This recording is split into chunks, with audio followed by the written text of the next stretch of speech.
tardes. Para mí es un enorme gusto, un enorme placer estar aquí con ustedes para hablar de un tema tan importante como los principios del derecho administrativo y todos aquellos matices necesarios que tenemos que realizar al respecto.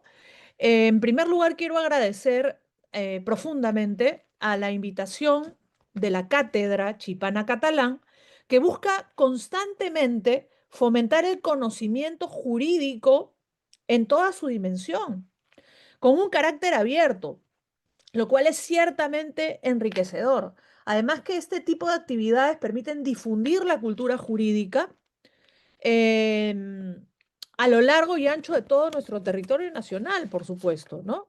Y por tanto, va mi especial agradecimiento a mi colega y amigo, el profesor Joel Chipana, ilustre civilista, por su constructiva iniciativa de constantemente convocar a profesores que no solamente nos dedicamos al derecho civil, sino que venimos más bien de las canteras del derecho público, ¿no? Y es, por supuesto, mi caso, ¿no?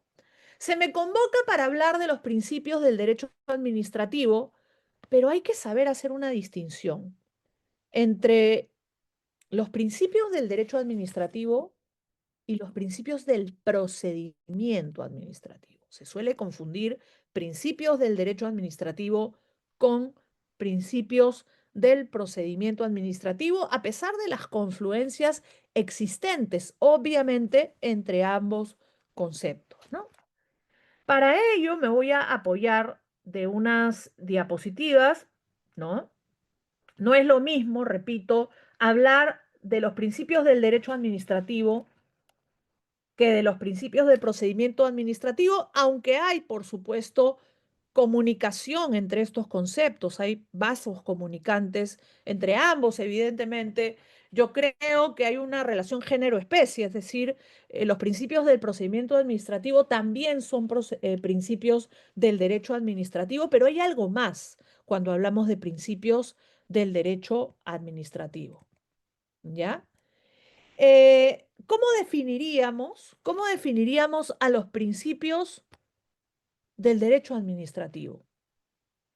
¿Cómo definiríamos a los principios del derecho administrativo? Me atrevería a definir a los principios del derecho administrativo como algo más general, ¿no? Como algo que tiene que ver más bien con el derecho administrativo como una disciplina que engloba los siguientes ámbitos, ¿no?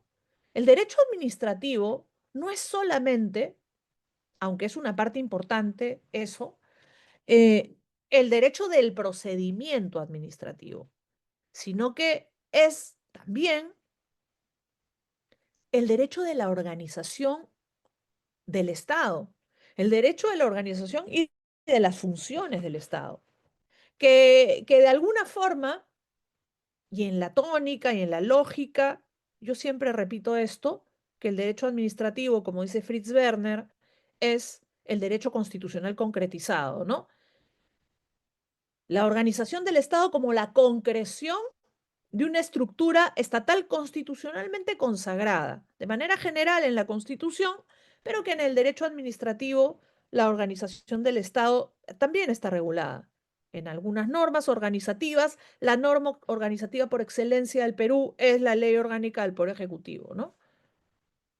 Que tiene un efecto transversal, que no se aplica en varios ámbitos, no se aplica exclusivamente al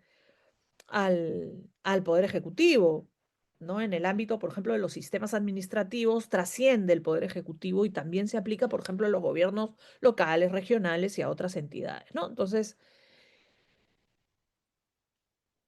el ámbito o el objeto es que abarca el derecho administrativo es, en primer lugar, la organización del Estado.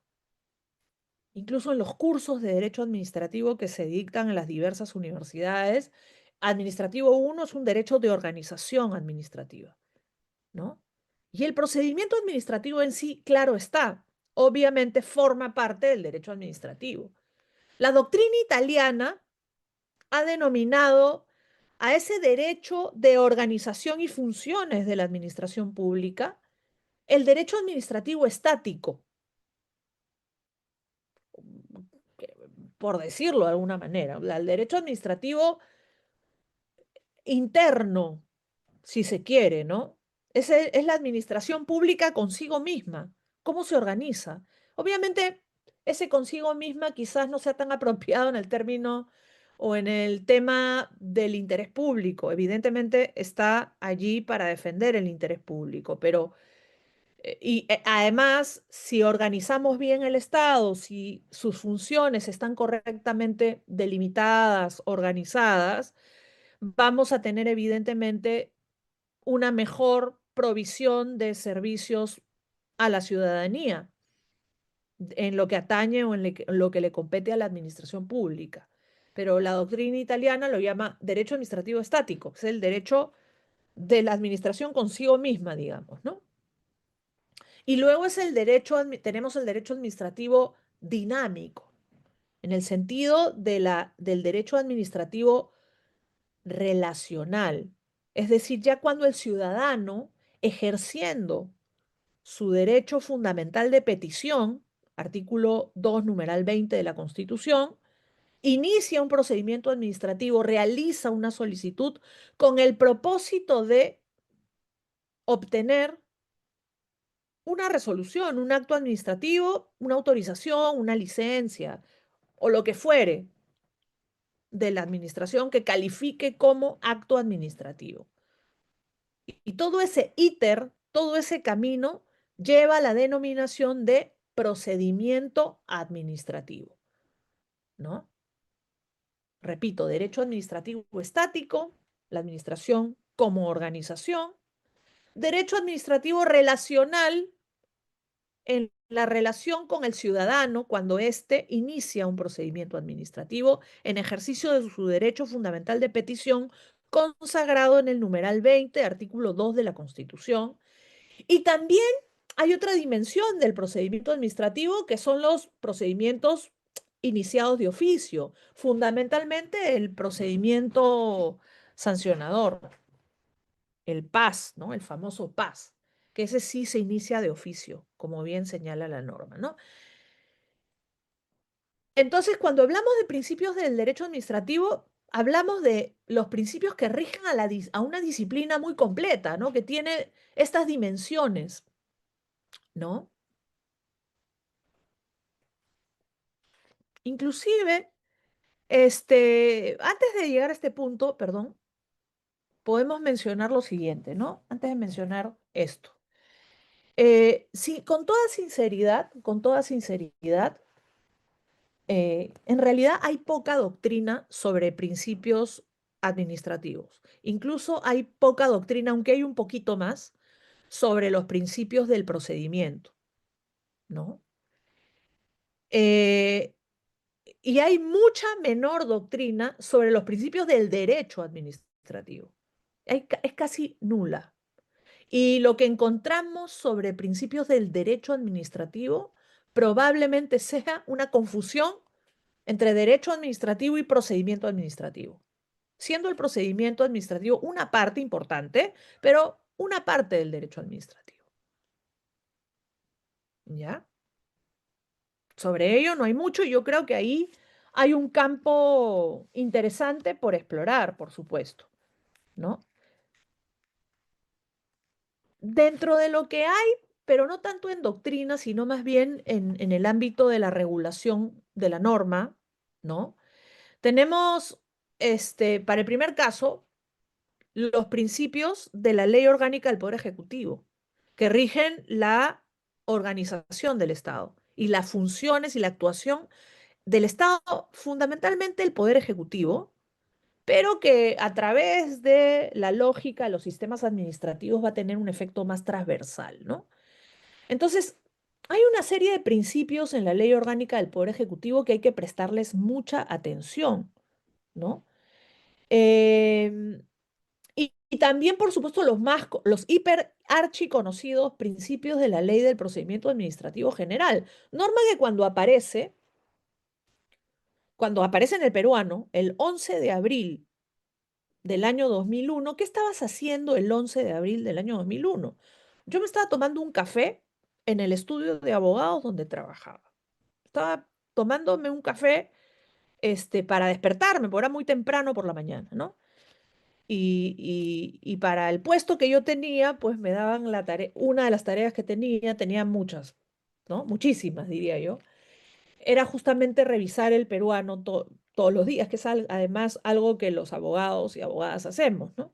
Entonces yo era, este, revisaba, ¿no? La norma y me topo con una norma bastante completa, bastante interesante, y era justamente con un alto contenido que me decía que se había recogido algo más doctrinal, ¿no? Entonces me gustó, me llamó la atención y sobre todo me impactó todo ese elenco de principios que consideraba y que iba a transformar además mi práctica en el derecho administrativo que yo tenía en esa época, que yo empecé mis prácticas con la 0294 JUS, que es un decreto supremo que consagra un tubo de una norma reglamentaria del 67, la primera norma que regula con carácter general el procedimiento administrativo, que es elevada en los 90 a rango de ley y que luego se hace un tubo, el 0294 JUS. Yo estudié y practiqué con eso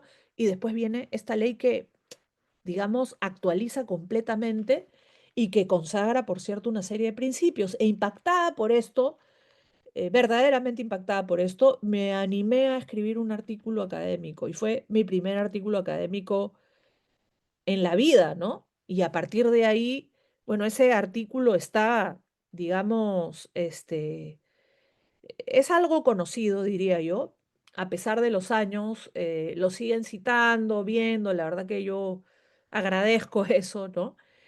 Pero es dentro de los pocos. Hay otro artículo de Guzmán Napurí también sobre el tema, hay otro del profesor Eloy Espinosa. Entonces hay una variedad de artículos, pero son solo, básicamente sobre el procedimiento, ¿no?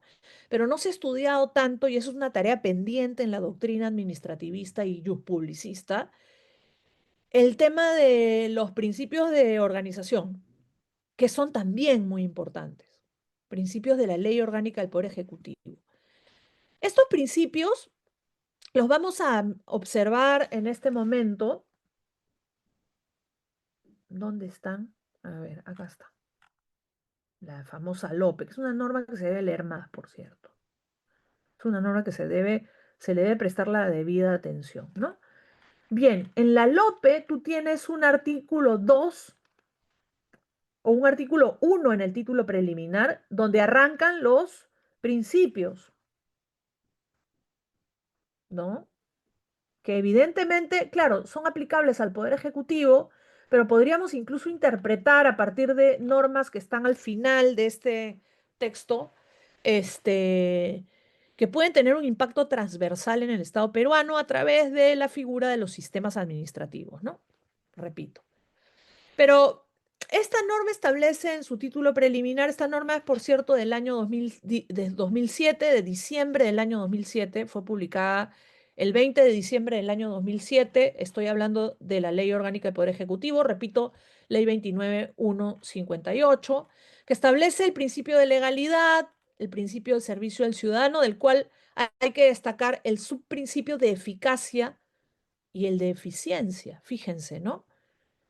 La gestión se organiza para el cumplimiento oportuno de los objetivos y las metas gubernamentales. Eficiencia. La gestión se realiza optimizando la utilización de los recursos disponibles, procurando innovación y mejoramiento continuo. Luego volveremos a este numeral 2 con ocasión del análisis de qué cosa es un principio y qué cosa es un principio positivizado y cuáles son los casos, digamos, que a pesar de estar positivizados, cumplen con la definición propia de principios, que en principio, valga la redundancia, no tienen por qué estar en una norma escrita, ¿no? Los principios son una fuente del derecho distinta a la fuente llamada norma, ¿no? Pero bueno.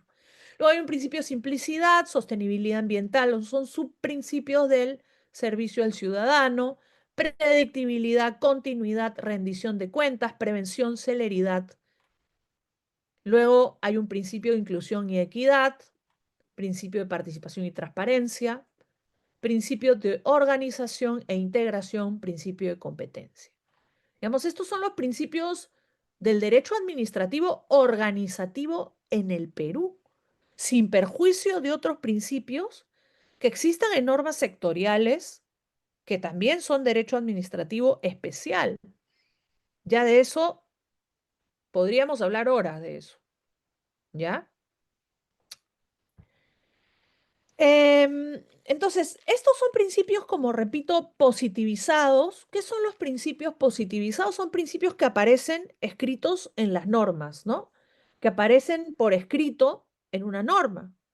Y que igual, claro, ¿cómo jurídicamente, cómo abordamos jurídicamente esta cuestión, ¿no? Porque el principio se supone, repito, que está, digamos, es una fuente del derecho que no es normativa, pero hay una tendencia reciente a incorporar los principios en las normas, lo cual genera que el principio se convierta en norma y que por tanto tenga la exigibilidad que tiene una norma, ¿no?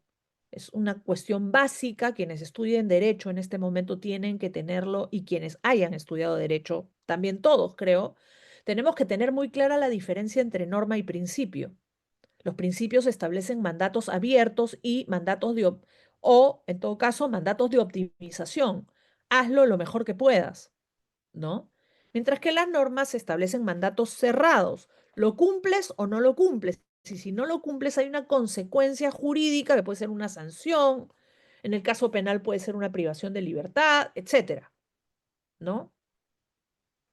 Esa es la clara diferencia entre norma y principio. Y luego hay casos intermedios como los principios positivizados, este, y también normas, por ejemplo, como dice Alexi, las normas de derechos fundamentales que tienen textura abierta, que tienen una parte o un segmento de textura abierta, un segmento axiológico y un segmento más duro, un núcleo más duro, que podría ya decirse norma en sentido estricto, o un mandato cerrado, lo cual da origen también a toda la teoría conflictivista que da origen también a la idea del test de proporcionalidad, pero no quiero entrar en eso, igual para tener una idea clara de las cosas, algo decimos de eso, ¿no?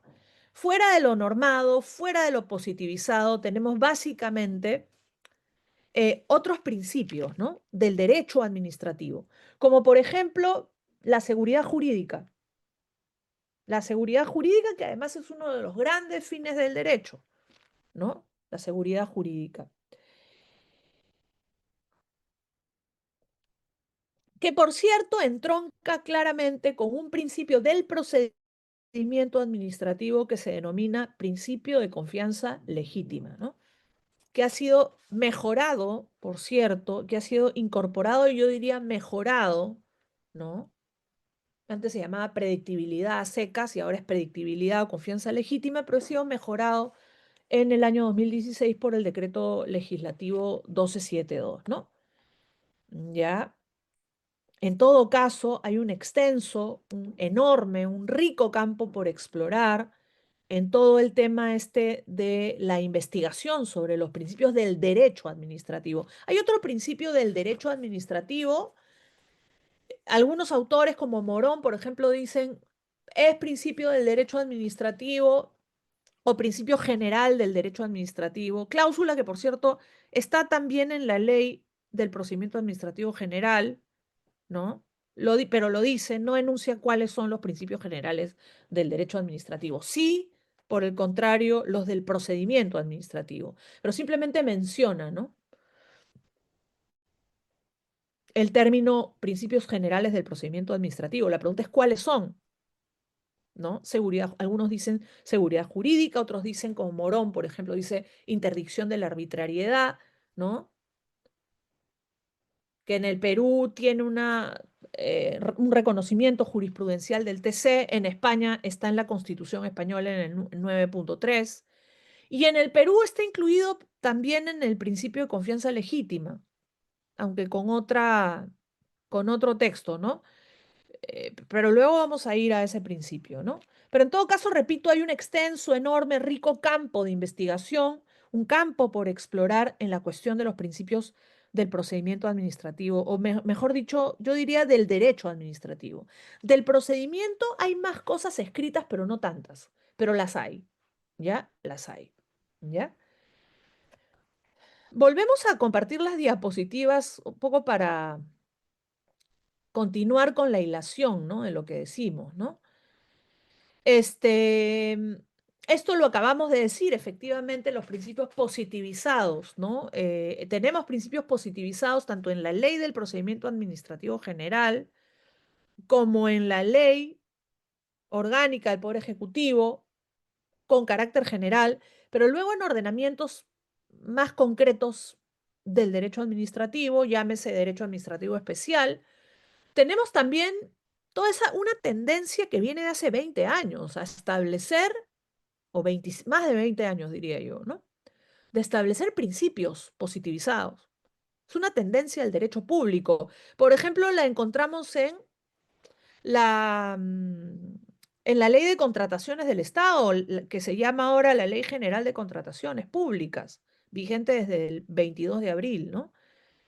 Pero en el caso del procedimiento administrativo, de los principios del procedimiento administrativo, puedo definirlos como aquellos que informan el procedimiento administrativo, como su nombre lo indica, entendiéndolo como un ámbito relacional administración-administrado y como un íter ordenado legalmente conducente a la expedición de un acto administrativo y o relativo a su cuestionamiento a través del llamado procedimiento recursal, es decir, cuando no estamos conformes con una resolución de la administración pública, podemos cuestionarla a través de un recurso de reconsideración, que es optativo, apelación o en su caso revisión, si fuera el caso, si estuviera establecido, ¿no? Aquí tenemos sistemáticamente que mirar la definición que tenemos una norma interesante, ¿no? La ley 27444, que establece en su artículo 29 la definición de procedimiento administrativo. ¿Y qué cosa es para el artículo 29 el procedimiento administrativo? ¿Cómo lo define? ¿No?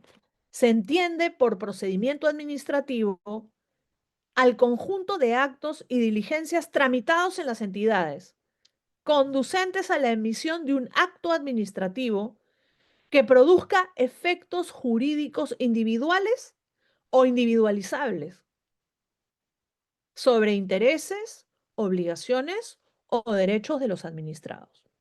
¿Ya? Asimismo, el artículo primero de la norma me define qué es un acto administrativo y qué cosa es para la norma un acto administrativo. Que por cierto, el artículo 1 me define qué cosa es un acto administrativo y qué cosa no es un acto administrativo. Son actos administrativos las declaraciones de las entidades que en el marco de normas de derecho público están destinadas a producir efectos jurídicos sobre los intereses, obligaciones o derechos de los administrados dentro de una situación concreta. Y luego me dice cuáles no son actos administrativos. Primero, los actos de administración interna de las entidades destinados a organizar o hacer funcionar sus propias actividades o servicios, etcétera, ¿no? Y los comportamientos materiales de las entidades. Los actos de administración y los actos materiales. ¿Ya? ¿Ok? Entonces, los principios del procedimiento administrativo bajo esta lógica se aplican a lo que es o a lo que está legalmente definido como un procedimiento administrativo, es decir, un íter, un camino legalmente ordenado. Y un camino ordenado, además, para abrir todo un haz de garantías, derechos de los administrados. La existencia de un procedimiento, lejos de establecer una burocratización de las cosas, lo que debe es siempre, por supuesto, artículo tercero del título preliminar, salvaguardando el interés general, por supuesto, ¿no? Los procedimientos a la vez tienen que ser un despliegue de posibilidades garantistas para el administrado. Y es así como tendríamos que entender a los principios del procedimiento administrativo, es decir, en esa lógica equilibrada entre la defensa del interés general, que es la razón de ser de la administración pública, ¿no? Y por supuesto, el abrir posibilidades de garantías a los administrados, a los ciudadanos, Bien. ¿Para qué sirven para qué sirve esto de los principios? ¿Para qué sirven los principios del procedimiento administrativo en concreto? Esto lo dije, dos de estas cosas que están viendo en pantalla, las dije en el año 2001, en este artículo sobre el procedimiento administrativo publicado en los principios de procedimiento administrativo, publicado en la revista Derecho y Sociedad en el número 17. ¿Ya? Yo digo dos cosas ahí, pero creo que hay que complementarlas con algo más, ¿no? Y es que, en primer lugar, los principios sirven como una fuente del derecho que llena vacíos. No hay una norma y entra a tallar el principio para llenar el vacío, ¿no? Pero igual, ¿qué pasa con los principios que están positivizados? Ahí ya hay norma. O sea, no hay nada que suplir, no hay vacío, porque ahí está el principio. Y cuando ya lo que haces es interpretar o aplicar ese principio, estás aplicando una norma, porque está en la norma el principio. Por lo menos en el caso de la ley 27444 es así, está en la norma. Entonces lo que hacemos es, más que llenar un vacío, lo que hacemos es aplicar el método de interpretación sistemática de las normas, ¿no? De alguna forma, ¿no? Esos principios son obligaciones, generan deberes en los funcionarios y servidores públicos, por cierto, ¿no? Luego, hay una función informativa que la menciono, perdón, también en ese artículo, ¿no? Que va a darle una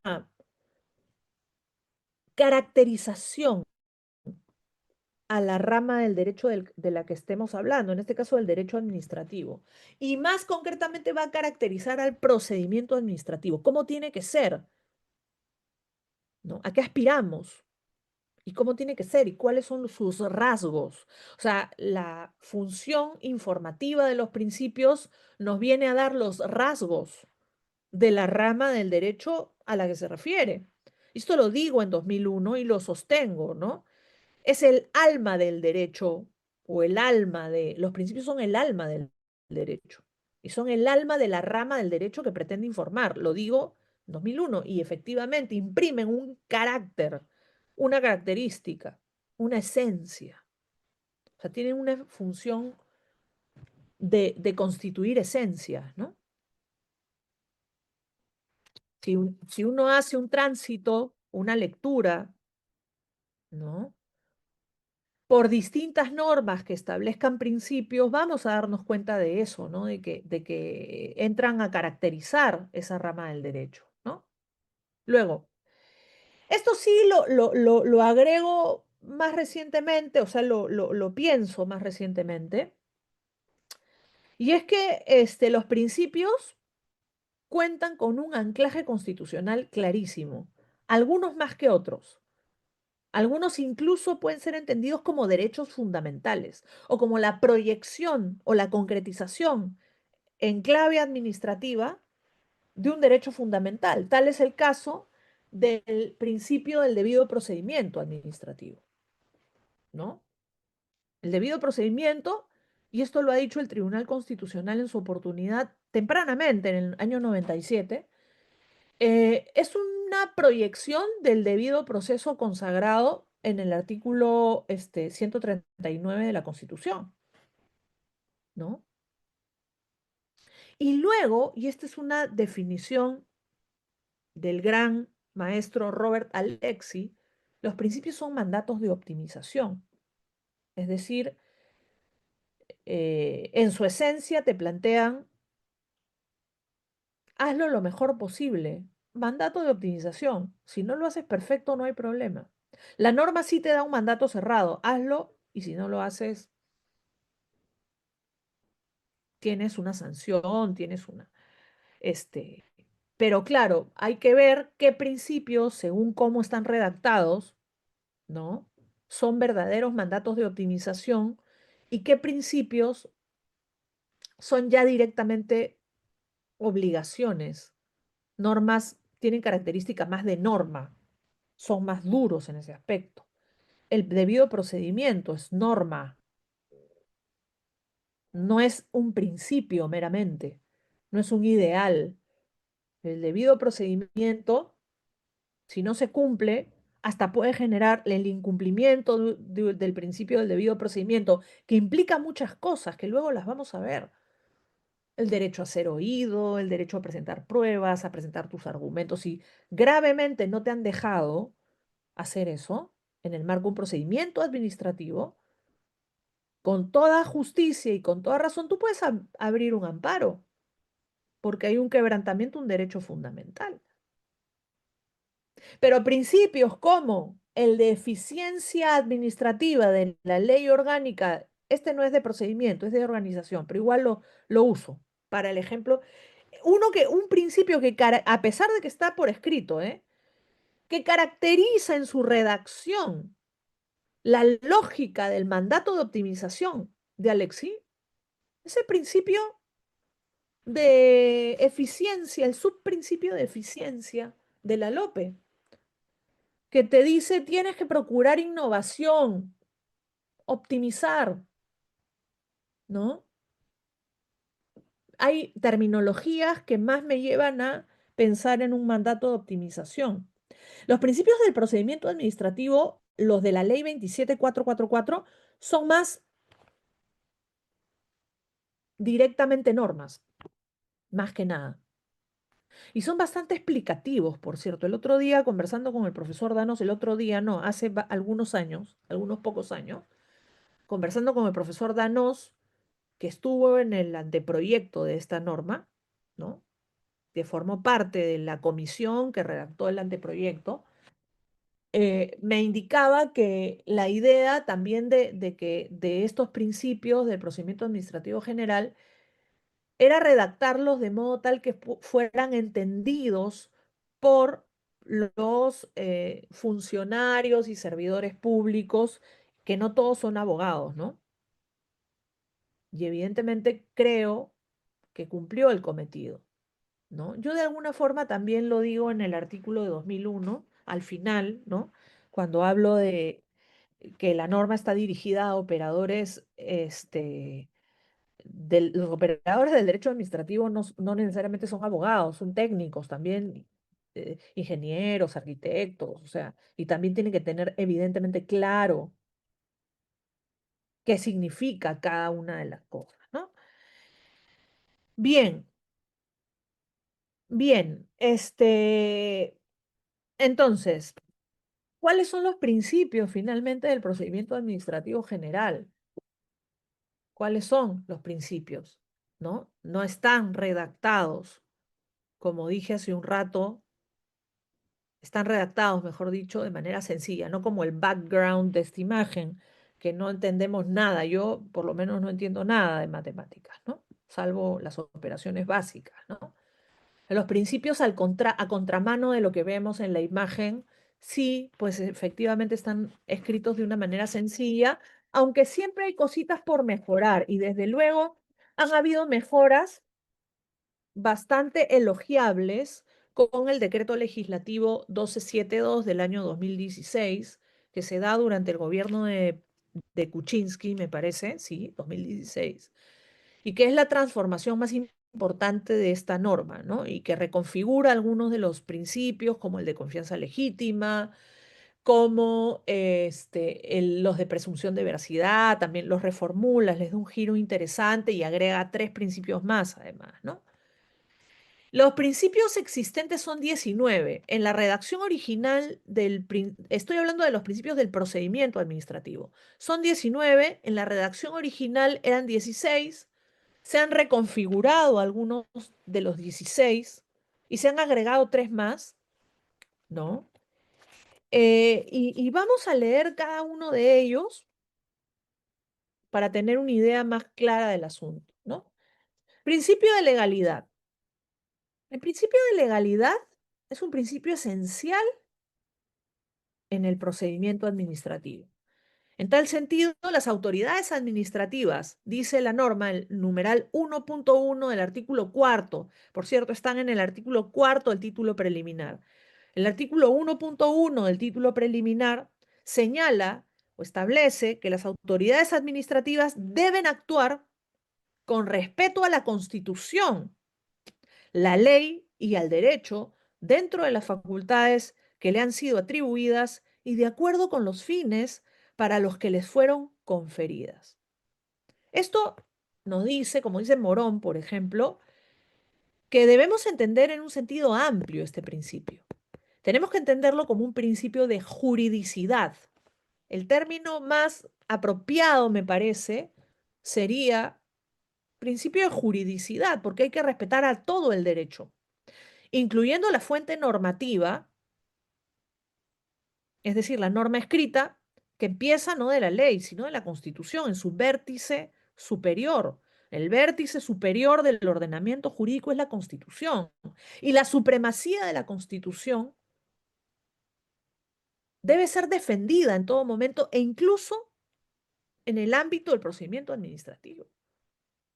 ¿Qué duda cabe? Por mandato del principio de legalidad. Por mandato del principio de legalidad hay que respetar la Constitución, tanto la parte orgánica como la parte dogmática, el control del poder y la cuestión de los derechos fundamentales, que por cierto, artículo 66 de la ley 27444 son derechos del administrado. Los derechos fundamentales son derechos del administrado. Hay una conexión con los derechos fundamentales en el ámbito de los derechos del administrado, artículo 66, si no me equivoco, del TUO, ¿no? Artículo 66. Los demás derechos son derechos de los administrados, numeral 15. Los demás derechos reconocidos por la Constitución. ¿Qué duda cabe?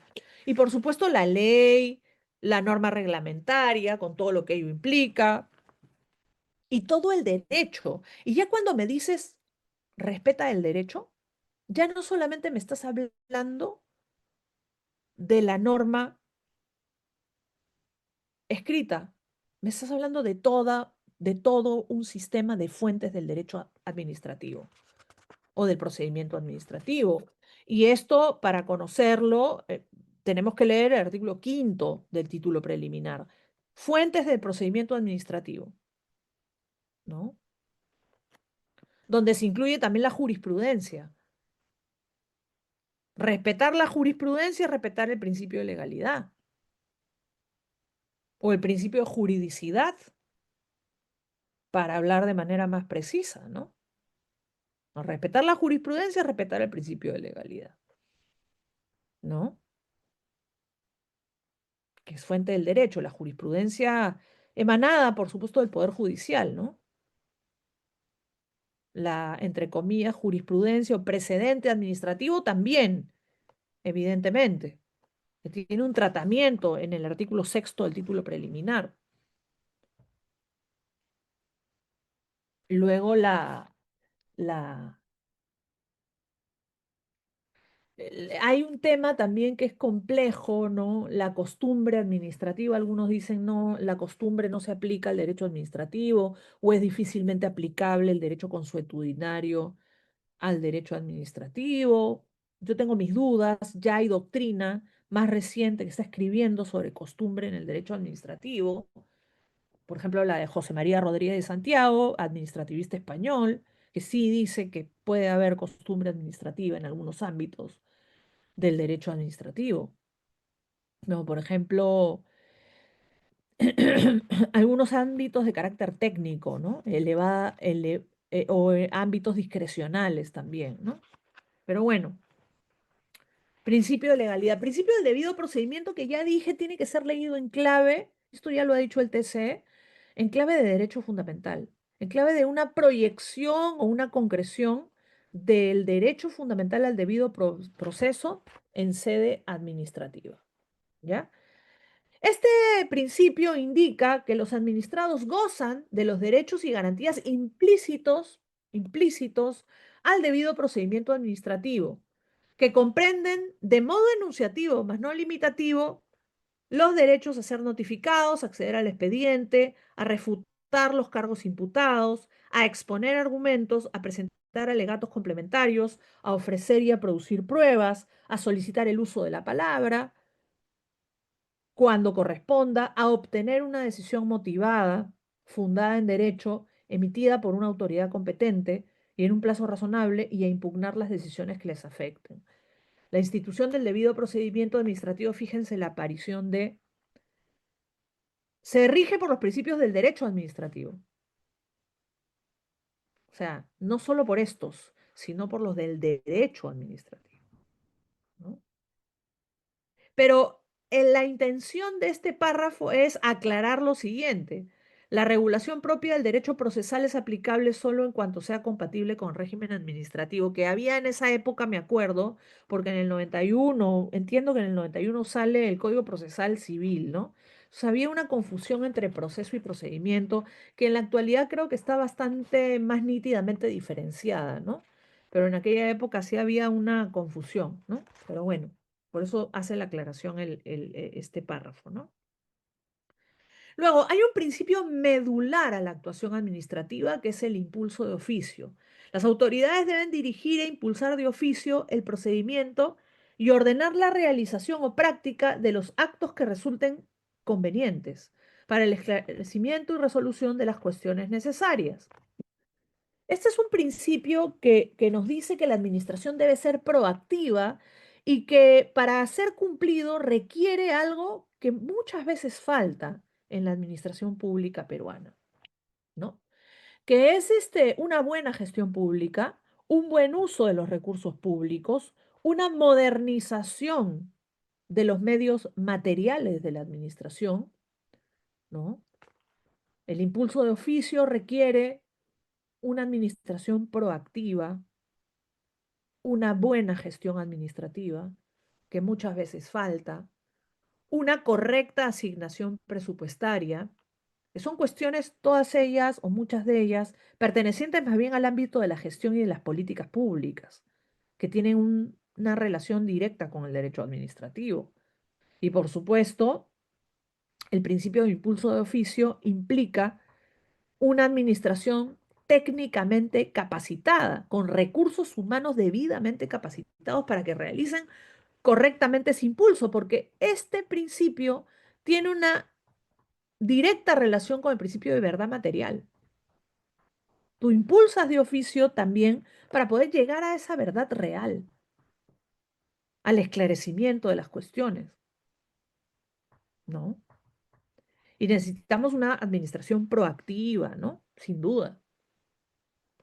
Luego tenemos el principio de razonabilidad. Las decisiones de la autoridad administrativa cuando creen obligaciones, califiquen infracciones, impongan sanciones o establezcan restricciones a los administrados, deben adaptarse dentro de los límites de la facultad atribuida y manteniendo la debida proporción entre los medios a emplear y los fines públicos que deba tutelar, a fin de que estos respondan a lo estrictamente necesario para la satisfacción de su cometido. ¿Ya? Luego tenemos el principio de imparcialidad, que no es otra cosa que la concreción administrativa de un derecho fundamental, que es la igualdad de la ley, ¿no? Que es que en la doctrina constitucional está mencionado como, o está estudiado como un principio guión derecho, ¿no? Pero vamos a ver qué nos dice la norma. Las autoridades administrativas actúan sin ninguna clase de discriminación entre los administrados, otorgándoles tratamiento y tutela igualitarios frente al procedimiento, resolviendo conforme al ordenamiento jurídico y con atención al interés general. Clarísimo, ¿no? No a la discriminación. Somos iguales frente a un procedimiento administrativo. Y esta es una conexión, es una concreción con el artículo 2, numeral 2 de la Constitución. Y por tanto, si se quiebra esa imparcialidad tal y como está definida en la norma, tú puedes presentar un amparo. O sea, la igualdad está protegida por el amparo, ¿no? Pero hay otra dimensión de la imparcialidad. Hay otra dimensión de la imparcialidad, que es la cuestión de la neutralidad. Es decir, También cuando resolvamos procedimientos administrativos, las autoridades tienen que, o resuelvan, perdón, las autoridades, procedimientos administrativos tienen que proceder con toda imparcialidad en toda su dimensión, tanto en la dimensión del principio de derecho a la igualdad, como también en evitar los denominados conflictos de intereses, ¿no? Eso es muy importante. No puede haber un sesgo, no pueden haber filias o fobias, ¿no? Involucradas en la resolución de un asunto, ¿no? Principio de informalismo. Luego hay una serie de principios muy vinculados con este deseo, este anhelo, muy justificado, por cierto, de conseguir desburocratización o simplificación administrativa, ¿no? Principio de informalismo.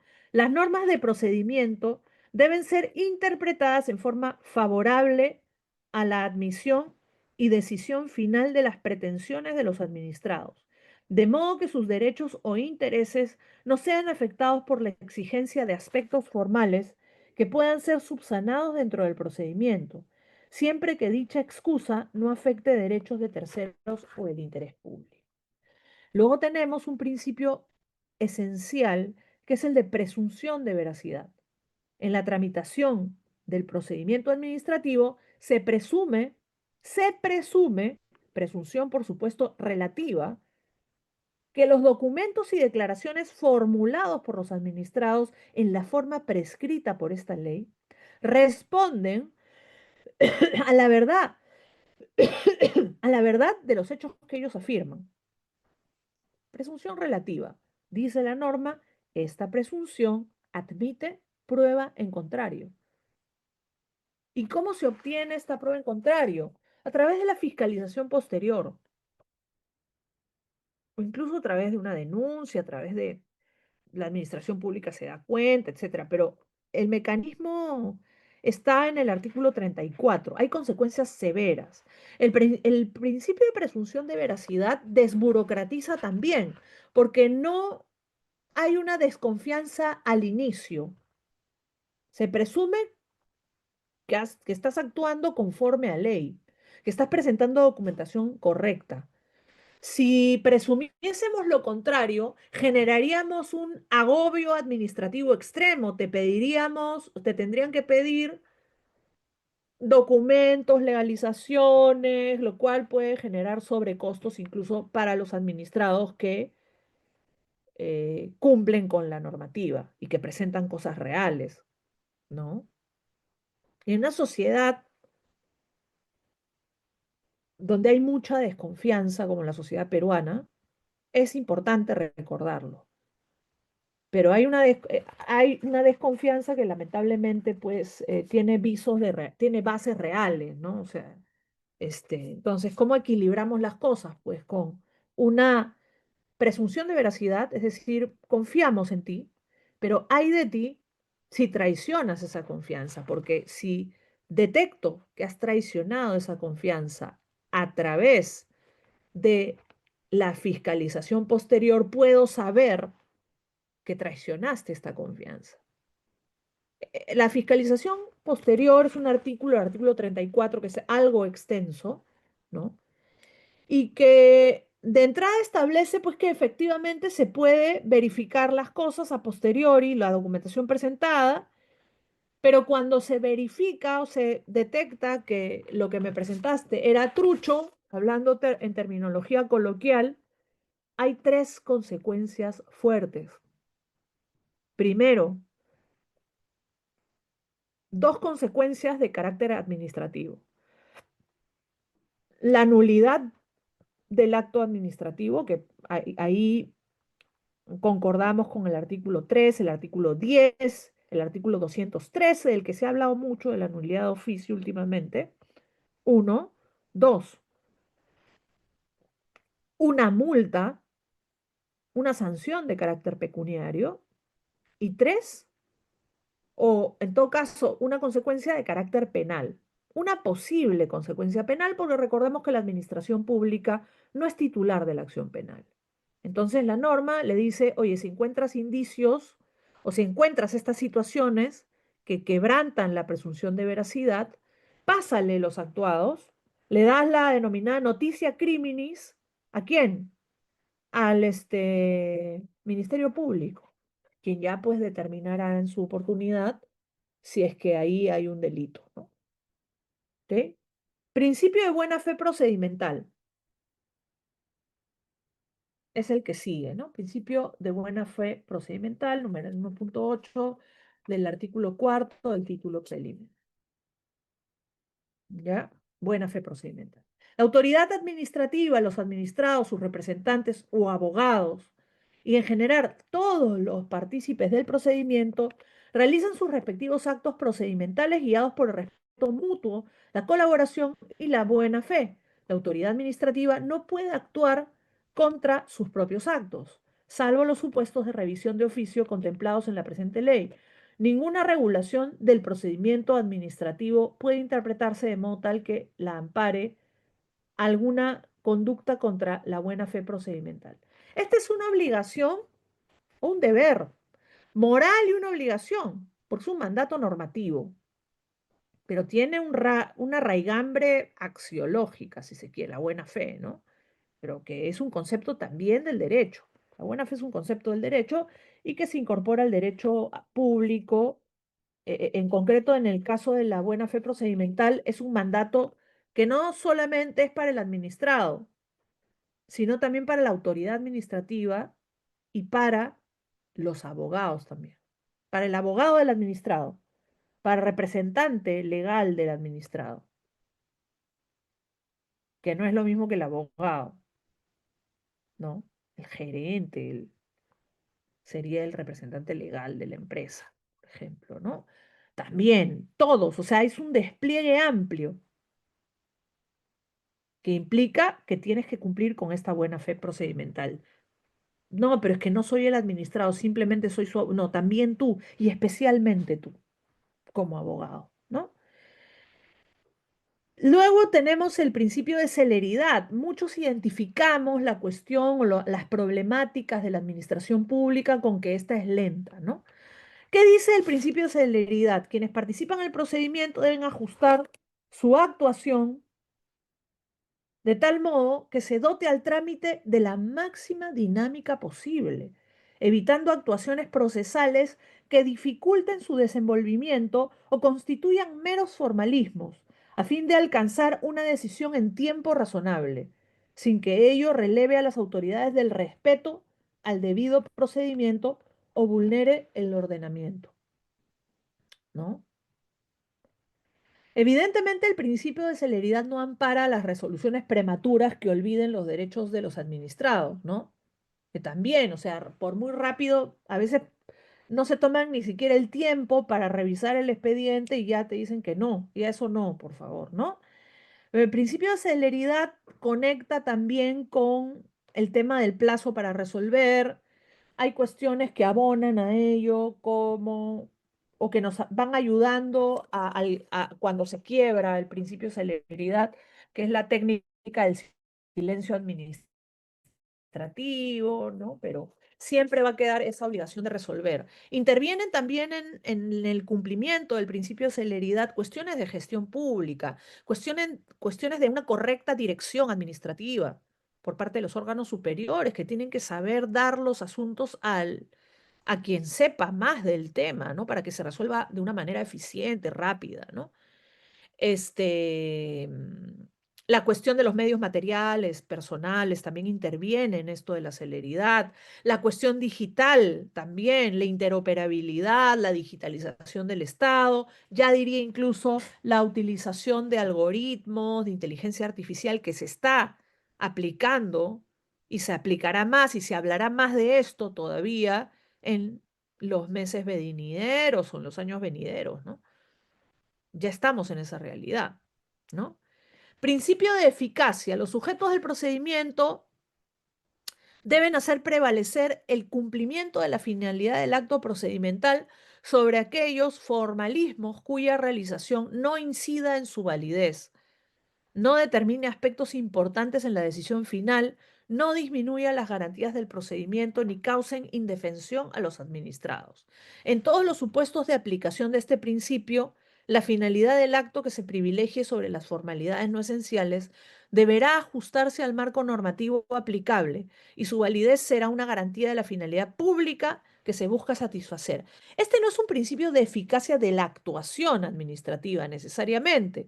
Eso sería más ese principio de la LOPE que vimos, eficacia, conseguir el resultado, ¿no?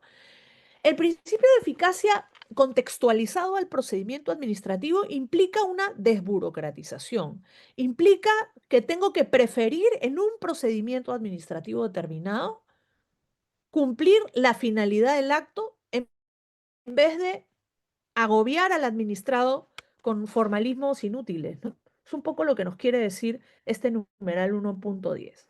Luego tenemos el principio de verdad material, que es esencial, es un eje dentro del derecho administrativo peruano, ¿no? En el procedimiento, numeral 1.11, la autoridad administrativa competente deberá verificar plenamente los hechos que sirven de motivo a sus decisiones, para lo cual deberá adoptar las medidas probatorias, todas las medidas probatorias, ¿no? Necesarias, autorizadas por la ley, aun cuando no hayan sido propuestas por los administrados o hayan acordado eximirse de ellas. En el caso de procedimientos trilaterales, la autoridad estará facultada, bueno, a verificar por todos los medios, etcétera. Y la verdad material conecta con el principio de impulso de oficio, requiere también una óptima gestión pública, un óptimo nivel de gestión pública, que no sé si lo tenemos en la actualidad, pero para poder llegar a la verdad material, a esa indagación que me va a llevar a conseguir esa verdad, necesito medios materiales y personales que me ayuden a esas pruebas que tanto señala la norma, ¿no? A obtener esa mirada fidedigna de las cosas, ¿no? Si no tenemos una administración preparada, talento público, si no tenemos medios materiales idóneos, modernos, equipamientos, depende de cada caso, el derecho administrativo puede llegar a ser muy técnico en ocasiones, ¿no? En muchas ocasiones. Yo diría que sería muy difícil plasmar este principio, ¿no? Luego tenemos un principio de participación. Las entidades deben brindar las condiciones necesarias a todos los administrados para acceder a la información. Esto, más que participación, es un principio de transparencia. Yo creo que se debería llamar transparencia y luego hacer otro principio de participación, que también lo menciona el 1.12. Dice, se debe maximizar las posibilidades de participación de los administrados también, pero son dos cosas distintas. Y toda esta lógica del gobierno abierto nos ha enseñado que participación y transparencia no son lo mismo, pero están relacionadas. Están interconectadas porque, claro, tú no participas sobre lo que no conoces, ¿no? Y la transparencia, recordemos, la transparencia es un derecho fundamental, derecho de acceso a la información pública, numeral 5 del artículo 2 de la Constitución. ¿Y se predica respecto de qué? De la información con la que cuenta la administración pública, que se presume pública, por cierto, ¿no? Principio de simplicidad es otro de los principios de carácter, yo diría, desburocratizador. Los trámites establecidos por la autoridad administrativa eran sencillos, ser sencillos, debiendo eliminarse toda complejidad innecesaria, en fin, ¿no? Principio de uniformidad que implica requisitos similares para trámites similares, una homogeneidad que abona, por supuesto, a la seguridad jurídica y que fomenta la inversión de alguna forma, porque si tú sabes y que conecta con lo que vamos a hablar luego de la predictibilidad. Porque claro, si tú sabes que los requisitos para trámites parecidos van a ser más o menos los mismos, ¿no? Tú te vas haciendo una idea de, por ejemplo, en qué distritos vas a invertir. Y el distrito que me establezca, por ejemplo, tasas demasiado prohibitivas, no voy a entrar ahí. Va a ser más complicado. De ahí entra a tallar también la cuestión de barreras burocráticas y eso, ¿no? Principio de predictibilidad o confianza legítima, que antes de la modificatoria se denominaba principio de predictibilidad seca, ¿no? Pero se han agregado más cositas interesantes desde el año 2016. La autoridad administrativa brinda a los administrados o sus representantes información veraz, completa y confiable sobre cada procedimiento a su cargo, de modo tal que en todo momento el administrado pueda tener una comprensión cierta. Incluso se ha mejorado la redacción, porque antes decía una comprensión bastante certera. Cuando te dicen bastante certera es como decirte casi certera. Lo cierto es lo cierto y lo que no es cierto, pues es otra cosa, ¿no? Creo que la redacción actual es más clara, ¿no? Sobre los requisitos, trámites, duración estimada y resultados posibles que se puedan obtener. Las actuaciones de la autoridad administrativa son congruentes con las expectativas legítimas de los administrados, razonablemente generadas por la práctica y los antecedentes administrativos. Y aquí entronca con la lógica del precedente administrativo, artículo sexto del título preliminar, salvo que por las razones que se expliciten por escrito decida apartarse de ellos. O sea que sí es posible apartarse del precedente cuando se considere que hay una vulneración al interés general o cuando se considere que no es correcta la interpretación anterior. Así se puede cambiar el criterio, pero hay que decirlo de manera explícita, hay que fundamentarlo. No es tan fácil y no va en la línea de la seguridad jurídica si lo hiciésemos tan fácilmente, ¿no? Ni mucho menos de la predictibilidad. Tercer párrafo, la autoridad administrativa, seguimos con la predictibilidad, confianza legítima, se somete al ordenamiento jurídico vigente, esto entronca con el principio de legalidad, y no puede actuar arbitrariamente. En tal sentido, la autoridad administrativa no puede variar irrazonable e inmotivadamente la interpretación de las normas aplicables. Esto tiene un nombre, esto se incorporó también en 2016, tiene un nombre y se llama interdicción de la arbitrariedad. Cuando te dicen no puedes actuar arbitrariamente, te están prohibiendo ser arbitrario. Interdicción de la arbitrariedad. En la Constitución española, en el artículo 9.3, la interdicción de la arbitrariedad está consagrada. La Constitución española es muy interesante para ver en clave constitucional el derecho administrativo, cosa que no encontramos quizá en nuestra Constitución no haya tanta norma explícita relativa al derecho administrativo. Yo he sostenido que debería, ¿no? La interdicción de la arbitrariedad en el Perú, por tanto, podemos legítimamente mencionar, decir, afirmar que está consagrada en una norma con rango de ley, que es la ley 27444, desde el año 2016. Pero que también hay una interpretación del TC en su momento que ha reconocido el tema, ¿no? Privilegio de controles posteriores. La tramitación de los procedimientos se sustentará en la aplicación de la fiscalización posterior. Esto entronca con el principio de eh, presunción de veracidad, ¿no? Luego vamos a los principios que se agregan en 2016.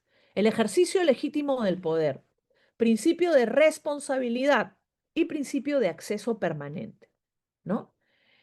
En el caso del principio del ejercicio legítimo del poder, la autoridad administrativa ejerce única y exclusivamente las competencias atribuidas para la finalidad prevista en las normas que le otorgan facultades o potestades, evitándose especialmente el abuso del poder, lógicamente, ¿no? Como decía García de Enterría, ¿no? El derecho administrativo es aquella lucha contra las inmunidades del poder. Principio de responsabilidad. Es muy importante, es un tema además poco estudiado, aunque algunos juristas más jóvenes quizás ya están empezando a desarrollar un corpus doctrinal interesante sobre la responsabilidad de la administración pública, ¿no? Quien daña a otro está obligado a indemnizarlo, dice el Código Civil. Pero ¿qué pasa si el que daña a otro es la administración pública? ¿Qué régimen se aplica? ¿Qué lógica se aplica? Se aplica una lógica algo similar a la civil, pero con algunas puntualizaciones, ¿no? Que está en la norma también, ¿no? Y finalmente, la autoridad administrativa, principio de acceso permanente, la autoridad administrativa está obligada a facilitar información a los administrados que son parte en el procedimiento administrativo tramitado ante ellas, para que en cualquier momento del referido procedimiento puedan conocer su estado de tramitación. La pregunta es si esta es una concretización del derecho a la transparencia. El derecho a la transparencia es un derecho fundamental que todos tenemos, pero este principio de acceso permanente tiene una matización y es que es aplicable fundamentalmente al administrado, a la persona que sea parte de un procedimiento administrativo. Puede acceder en todo momento al expediente. Ojo, el que denuncia en un procedimiento administrativo sancionador no es parte, salvo algunos ordenamientos especiales, como por ejemplo el del consumidor, no se constituyen parte del proceso. Es un colaborador de la administración. Algunos han dicho esto no es justo, ¿no? Pero es así, ¿no? Y eso tiene una consecuencia de cara a la ley de transparencia también, y es que un procedimiento sancionador no se puede, digamos, revelar la información del sancionador. Solo puedes acceder a tu expediente si tú eres al que lo van a sancionar. Tú denuncias y después tú tienes derecho a conocer, por ejemplo, la resolución, más no, digamos, cómo va el asunto, ¿no? Por una cuestión de excepciones a la transparencia que están en la ley, en el tubo de la ley de transparencia. El caso del acceso permanente quiere decir que tú 24/7, las 24 horas del día y los 7 días a la semana, con un clic puedes, o no, no solo con un clic, ¿ah? También puedes ir a la administración. Hay mucha gente que igual, muchas personas, por razones etarias, quizás no sean tan amigables o más bien al revés, la tecnología no sea tan amigable con ellos y les sea complicado y también tiene que haber una alternativa 1.0 para estas personas y claro, ir a la administración pública o cuando se cae el sistema, ¿no? Pero igual el acceso permanente es un derecho. En todo momento tú tienes derecho a acceder a tu expediente. Y esto no es tanto para todos, ¿no? Porque la transparencia es de todos. Tú puedes acceder salvo en el sancionador, ¿eh? Sino que es más bien, es un principio que está dirigido a la persona que está inmersa en ese procedimiento, es decir, al propio administrado en ese procedimiento concreto. Con tu número de expediente, etcétera, puedes acceder. Facilita mucho ese acceso permanente la cuestión digital. Se está bastante conectado con la cuestión digital, con la interoperabilidad, con el expediente electrónico, etcétera, ¿no? Quiero agradecer profundamente a la cátedra Chipana Catalán, al profesor Chipana, a quien aprecio mucho, a las personas que se han inscrito, muchas gracias por su atención, a la persona que me presentó también por su amable presentación.